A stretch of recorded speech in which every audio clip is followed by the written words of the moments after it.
Hey folks, it's been a busy quarter, but Santa Cruz's #1 Google Slides broadcast is back for the summer. Yes, I am back on my bullshit. We got bad miracles, we got weird dreams, we got new religion, we got rare Garfields, all coming at you this summer, starting now. I want to talk today about mirrors. Mirrors, what do we think about when we think about mirrors? It probably is, gosh, this regular old kind of glass thing here, right? Flat glass, metallic back. That's how a conventional modern mirror works, by reflecting our image back at us,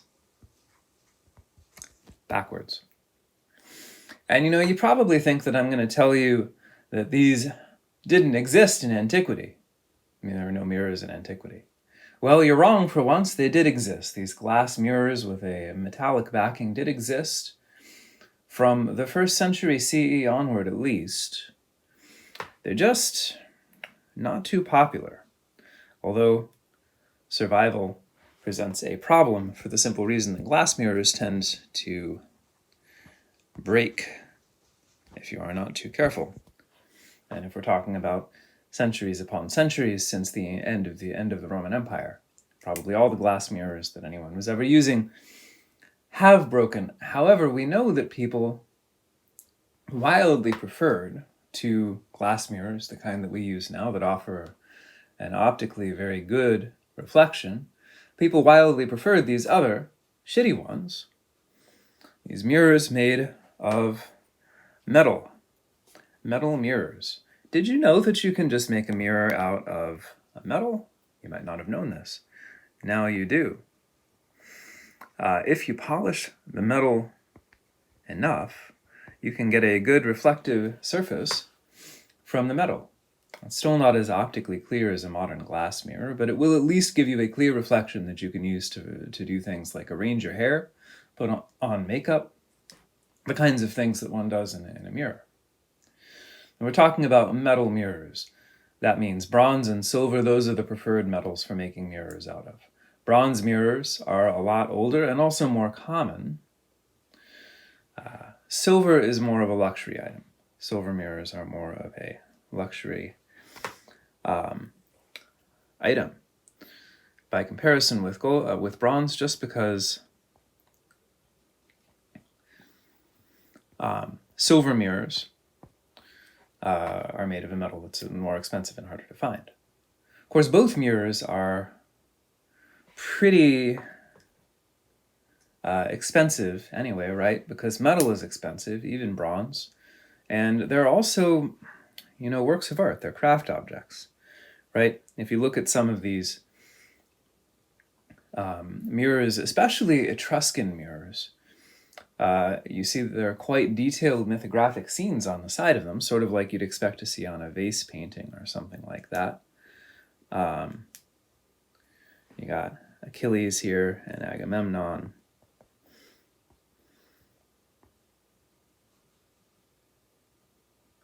And Odysseus. And I might have flipped the identification of Achilles and Agamemnon there, but I'm sure about Odysseus because he's the old-looking dude. And this is a mirror. You can tell it's got a little bit of Etruscan script on the rim from the Etruscan region of Italy, pre-Roman Empire. They really like these fancy mirrors, which are works of art, but also just objects of daily use in the household, right? And that's another reason why these mirrors ended up being super expensive. Well, why have mirrors like this, especially once you figured out how to make the slightly cheaper glass ones? Well, the expense might actually be the point. Mirrors are supposed to be expensive and ostentatious, right? Like the big diamond studded glass skull that Damien Hirst made and sold for millions of dollars a few years ago. The point is to be expensive. The point is to be an object of conspicuous consumption. There's something that you can use, but also something you can show off. If you're being carried around in a litter or a rickshaw, you can look at yourself in a mirror. People will admire your flashy mirror. And it is especially something that ladies can show off. It is a luxury good that belongs particularly to women. Mirrors, it seems like, formed a big part of bride prices and dowries in the Roman world. And Seneca is sort of referring to that when he makes the point about mirrors, that they're now more expensive than they used to be. Fancier and more expensive, which is true of all Roman luxuries, basically. Expense inflation is a feature, not a bug. You want these things to be more expensive in order to demonstrate your higher wealth and your higher social status. And that high cash valuation carries another kind of value with it. Mirrors become central for thinking about values in the sense of ethics for the Romans. Mirrors are a real kind of ethical thinking device, good to think with, because what is valuable tends to establish values. Just think of our own saying, good as gold, right? What does that mean? Not actually that somebody is worth the same amount that gold is, but that their ethical value, their moral goodness, is equivalent to the cash value of gold, right? Gold is this expensive thing that constructs values for us in the ethical sense too. Now, aside from that value thing, mirrors also happen to be great at answering some really big and important questions. Like, for instance, how do you know you're a person? I mean, you believe you're a person, but how do you know it? Are you just going to take some other bozo's word for it? Mirrors let you verify for yourself that you are a person. And from an ethical philosophy point of view, from that it follows that you should be obeying or sticking to human-style ethical rules. You're a person, you got to act like a person. And if you know you're a person, how do you know what you look like? Right? You have a self-image, you have a view of yourself, but it's not necessarily based on anything. Here's a fantastically complicated diagram drawn by Jacques Lacan about how we form our self-image. The point that he's making here is that, we got our eyeball up here. We're looking at something over here, but we see it reflected weirdly over here. So the self-image that we have of ourselves, the image we have of ourselves, is not objective unless you're looking in a real mirror. You can check to see if you're deformed by any of the major ethical vices, like, for instance, chronic anger, which the Romans did think mattered for your physical appearance. A mirror will show you how you've been deformed by those ethical vices and let you know that you got to fix it. And related to the question of what you look like is this other question of how other people see you, right? How do other people see you? The gaze of the mirror shows you that too, in a way, because it shows you right, left, right, flipped. It represents a public gaze, the gaze that ethics is about. You, in combination with a mirror, form one judgy other who can pass judgment on you. Mirrors are also, oddly to our mind, useful for looking at nature and understanding nature better, the Romans thought. They use mirrors as a kind of a scientific instrument. And that's basically what ethics is about, right? Ethics is about passing judgment on yourself as though you were looking on yourself from the point of view of another. There's this trope in Roman literature of dudes who look in the mirror and turn out to be hot, and other people say, hey, you better live up to that beautiful image that you have in the mirror, right? I've got one example on the screen now from Phaedrus's Fabulae 3.8, where a guy has two children. He's got an ugly daughter and a hot son. And they grab a mirror and they look at themselves, and wouldn't you know it, the son can tell he looks hot, and the daughter sees that she looks very nasty. So the daughter keeps getting made fun of by her hot brother, and she goes off and tells on her brother to her father, very revealingly, not for making fun of her, but because he used this feminine object, the mirror, even though he's a man. Men are not supposed to use mirrors. And the dad says, hey, use the mirror in this ethical way. Use the mirror in an ethical way every day. Hot son, use it to make sure you don't ruin your good looks via villainy, via badness. Ugly daughter, use it so that you can overcome your horrible face through your good morals. You can make up for it. So the mirror is the site of ethical evaluation here. Get an objective take on your own ethical values and valuations. Okay, more surprising is the mirror as a scientific instrument. The mirror shows us what's in front of our eyes, but it also shows us the stuff that we can't see. Think, for instance, of a periscope, right? A periscope is a series of mirrors that show us things that we cannot otherwise see without the use of mirrors. So the Romans did have kind of devices like this, and you got to think about a world in which there really aren't any other scientific instruments to understand the value of mirrors in this context, which were useful, for instance, for looking at the stars, for seeing the stars. The mirror gets used for a lot of things, but astronomy is the purpose that we read about it being turned to the most. Seneca talks a lot, for instance, in his Questiones Naturales, about using the mirror to observe the stars and to observe the sun. And the sun makes sense, right? Because you can't look at it directly. But why stars?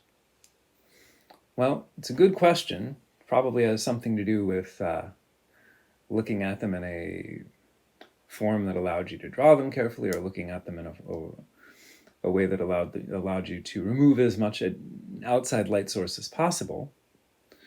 But, that passage and similar passages about the use of mirrors to look at stars did lead to a lot of rumors that Galileo had just stolen his idea for the telescope from Seneca or Aristotle or whatever in the Renaissance. Everyone was accusing Galileo of intellectual property theft.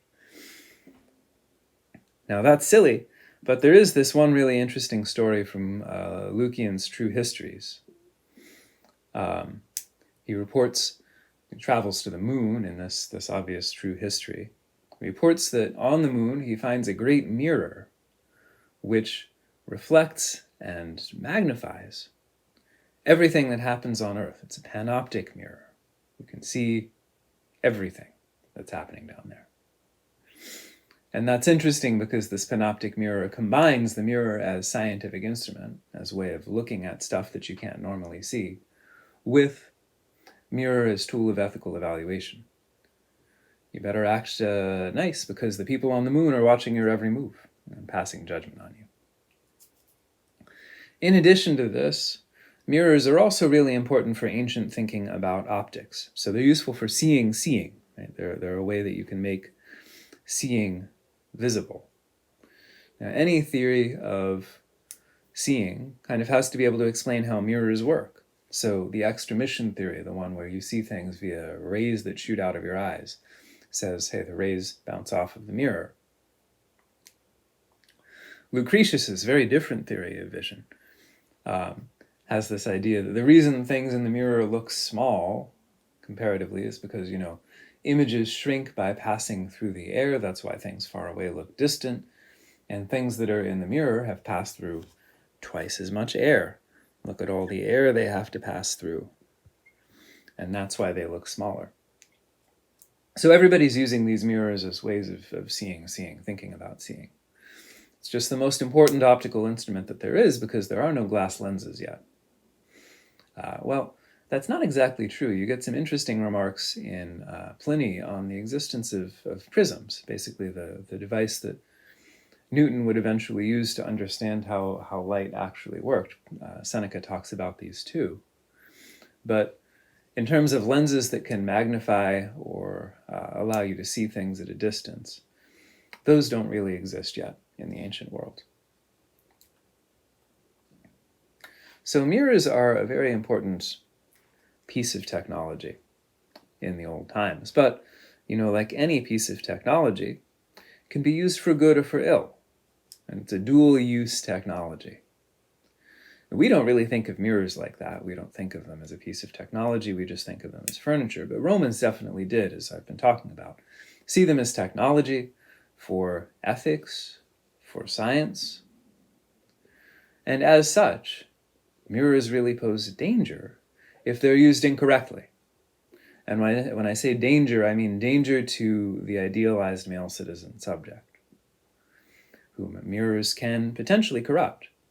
Because as I've been saying throughout this talk, mirrors were thought of by the Romans as stereotypically feminine objects. Practically speaking, this is true, right? Most mirrors that we've found from antiquity show up in women's graves. A man holding a mirror risks being feminized or being regarded as feminine, as we saw, for instance, in the case of the hot son who got told on for associating with feminine objects, the mirror. Now, if using a mirror represents a threat to the masculinity of the idealized male citizen subject, what becomes of all of those ethical scientific uses then? Aren't those kind of thrown into doubt if men can't even touch a mirror or shouldn't touch a mirror? There are some fables, though, that kind of divide good mirror use from bad. Story of Narcissus as one is one. You know this story, probably. The story of Narcissus is a pretty famous myth. There are various versions of it, but one basic common plot where, a hot boy looks at himself in a mirror. In this case, it's in most cases it is a still body of water, but Romans doing histories of the mirror said it started with a still body of water and then somebody imitated that in metal. So it's a mirror. The hot boy looks at himself in a mirror and he falls in love with himself. And then he eventually dies because the mirror will not reciprocate his affection. What's the lesson here? Don't get fascinated. Don't get entrapped by the mirror. Don't look at your own beauty in the mirror. That's for ladies. Because men should know how mirrors work and know that they present a merely illusory or hollow view. The reflection is not real. And men should use mirrors instrumentally rather than being kind of fascinated by them. So the stereotyped gender binary here is that women use mirrors erotically, both to regard themselves and to craft their own erotic appeal, while men use mirrors as technology. That's kind of how ideologically the Romans divide up the way mirrors should be used. Would that it were so simple.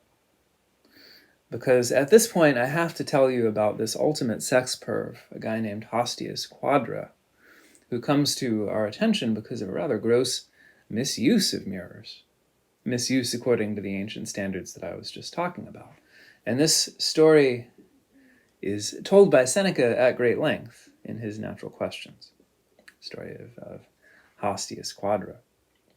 Now, his thing is that he likes to use mirrors to watch all kinds of things, but mostly sex that, according to Seneca, he should be ashamed of having in the first place.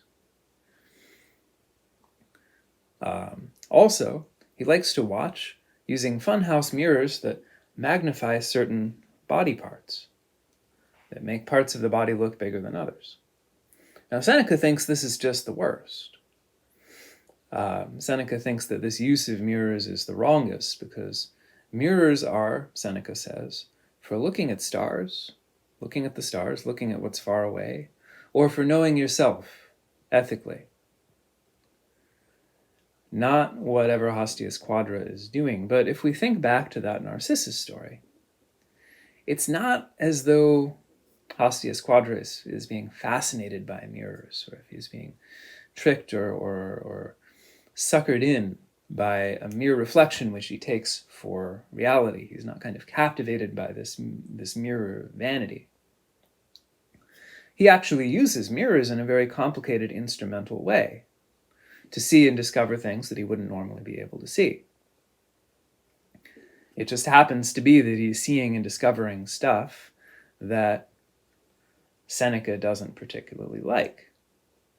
Right? He's discovering sex stuff, which Seneca's not a fan of.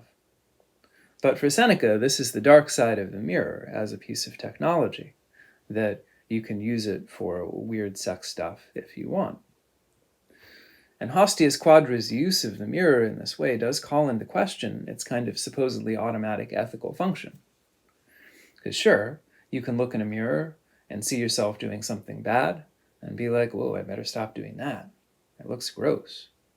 But what if, like Hostius Quadra, you saw yourself doing something bad in a mirror, and instead of being ashamed, you were like, ooh, that's hot. I like that.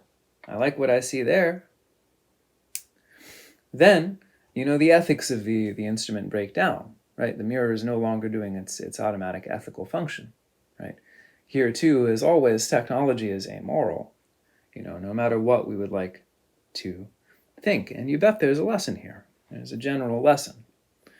A lesson that we learned in my generation via the promise of the information revolution. They used to say that the internet was going to make everybody smarter. Everybody's going to have access to the truth. Nobody's going to be bamboozled. Anyone can just look up a fact. It's going to be at the tip of their fingertips. People are going to stop being so dumb like they are back in the 90s. Well, it turns out that you still need a will to truth to get the truth out of the internet. Lots of people consume information through the internet for entirely other reasons than wanting to find out the truth.